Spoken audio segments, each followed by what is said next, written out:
I want to talk to you about walking down another street. And this other street is a street in which you have an awareness that not only do you have a physical body, but you have come to believe that this physical body is who you are, and that you have locked yourself into these five senses and decided that whatever evidence they provide for you is how you identify and define your reality. By what I see, by what I hear, by what I smell, by my life what looks like, by how much money I have, by the stuff that I possess. And this is the world of the ego, and this is the world of the false self. The false self is the ego. The ego is the part of us that has come to believe that who I am is defined by these six things. Who I am is what I have. And so we spend a big hunk of our life attempting to get as much stuff as we possibly can. The Tao teaches something very different. Let go of everything you have. Ego teaches us you are what you have. The Tao teaches us let go of everything that you have. Do less and accomplish more. The second thing that the ego teaches us is that who I am is not only what I have, but who I am is what I do, what I accomplish. And so we spend a big hunk of our lives believing that the way that we become, quote, successful, happy, fulfilled, self-actualized, whatever it might be, is on the basis of what I accomplish, what my resume looks like, how many promotions I get. And so we send our children off to school and we ask them to learn to identify themselves on how much they get and what they accomplish. Your grades become more important than what it is that you are studying, what you own, what clothes you wear, what labels you have, and so on. And we become obsessed with this kind of absurdity. And this is the false self at work. The third thing that the ego teaches us is that I am what other people think of me. I am my reputation. So becoming obsessed with our reviews, what people think of us, other people's opinions, getting the approval of others. We talk about peer group approval needs and so on. I have 8 children that aren't concerned about those things. They were never raised with that kind of a mentality. The whole idea of, trying to please other people was something that they consistently heard from their mother and myself, that this isn't important to us. We're not attached to that. And this kind of an attachment. So the Tao teaches us that what you think of me is none of my business. What the ego teaches us is that what you think of me is the most important thing that I have, and so I'll do whatever it is that I need to do in order to get you to agree with me, to like me, to approve of me, and so on. The fourth thing that the ego teaches us, this false self, is that who I am is separate from everyone else. And so we are raised in this world of the false self, which teaches us that we have to be in competition with everyone else. We have to defeat someone else. Being number one is the most important thing. And you see people doing this all the time at football games and you'll see it when the Olympics come up, that the gold medal is more important than anything else. And you'll see people weeping and sobbing over this idea that I have to be better than somebody else in order to be fulfilled in my life. The fifth thing that the ego teaches us is that I am separate not only from everybody else, but that I am separate from what's missing in my life. The Tao teaches us that there is no place that God is not. If there is no place that God is not, then God must be in you. And if there is no place that God is not, then God must also be in all that I perceive to be missing from my life. And therefore, in order to become a manifester and to attract into my life what I want, I simply have to realign myself.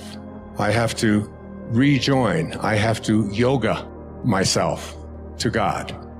And the most egregious error of the ego is a belief system that says that who I am is separate from God, that God is something outside of me. We have not been raised to understand and believe that at our basic core, what Lao Tzu called our original nature, what we are is love. And all we have to do is be that and live that. There was a great Indian poet. His name was Rabindranath Tagore. And he received the Nobel Prize for Literature in 1913 for a collection of poetry called the Gitanjali. And in that poem, that long poem, 90-some verses, one of those verses says this. He's speaking of the ego. He said, I went out alone on my way to my tryst. But who is this me in the dark? I step aside to avoid his presence, but I escape him not. He makes the dust rise from the earth with his swagger. He adds his loud voice to every word I utter. He is my own little self, my Lord. He knows no shame, but I am ashamed to come to thy door in his company. That's a great poet, and that's a great piece of truth, that in order to get to this place, I speak about, that Maslow spoke to me about and trained me to think about, called self-actualization, is that we have to stop evaluating who we are on the basis of those ego identifiers and instead begin to see ourselves as divine love. Reality is one wholeness. It includes all subjects, all objects, and all modes of knowing. What we have access to is a human mode of knowing. In my book, Metahuman, I talk about the butterfly, the painted lady, who smells the world through her antenna, tastes the world through her feet, sees the world with 30,000 lenses that move like a kaleidoscope, hears the world through her wings. What is reality to that little species? Some insects see the world 360 degrees, because they have these what we call complex eyes with multiple lenses. You can only see within a certain range, but there are insects that can see 360 degrees. So what is reality? Reality, what we call reality, what today's science calls reality, comes under the heading of naive realism.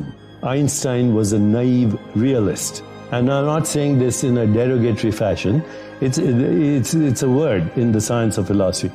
Naive realism means that the physical world exists exactly as perceived by the 5 human senses. Now, obviously, that's not true. Other species experience the world through different modes of sensory perception. The second aspect of naive realism is that the physical world, as perceived by the 5 human senses, would exist even if no one was observing it. Well, how do you prove that?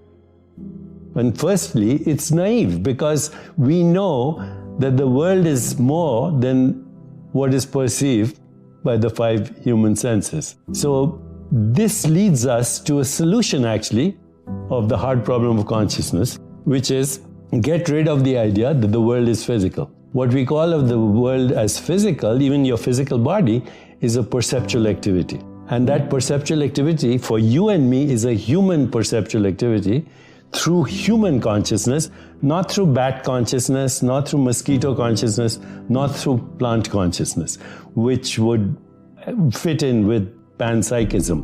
But non-dualism says, go beyond that. There is only one consciousness that is differentiating, undifferentiated consciousness, differentiating into these different species of consciousness that form a matrix of conscious beings that are collectively projecting this universe. If there was no time, there would be no space. So time is the basic, not space. Space is an illusion that's been created because we are engaged with our physical natures. So if you disengage with your physical nature, suddenly there is no time, so there is no space. So suddenly what is here is there, what is there is here. People think something miraculous has happened, nothing miraculous happened. It is just that you kept your accumulations aside for a moment, that's all. This needs to be understood. We have a common word both for time and space. We call it kala. Kala means time. Kala also means emptiness. So emptiness means space. Right now we are understanding time as cyclical moments. So we are looking at time in 2 different dimensions, kala and mahakala, the greater time. The greater time has no cyclical moments. Cyclical moment is because of physical nature. Because of physical nature, there is time in terms of birth and death, in terms of initiation and expiry of everything that happens. Every atom, every electron, every proton, somewhere has a age. Even the very planets and the solar system and the sun has an age. Sometime it is begun and sometime it's going to end. Whether it's going to be a bang or it peters out is something we can debate. Sure. But physicality is not perpetual.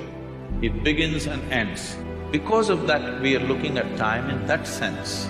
But there is time beyond cyclical nature. This we call Mahakala. Is there some logical way of explaining it? No. It is just that when you disengage with physical nature, which is the main purpose of yoga, because otherwise when you engage with your physical nature, you engage with your memory.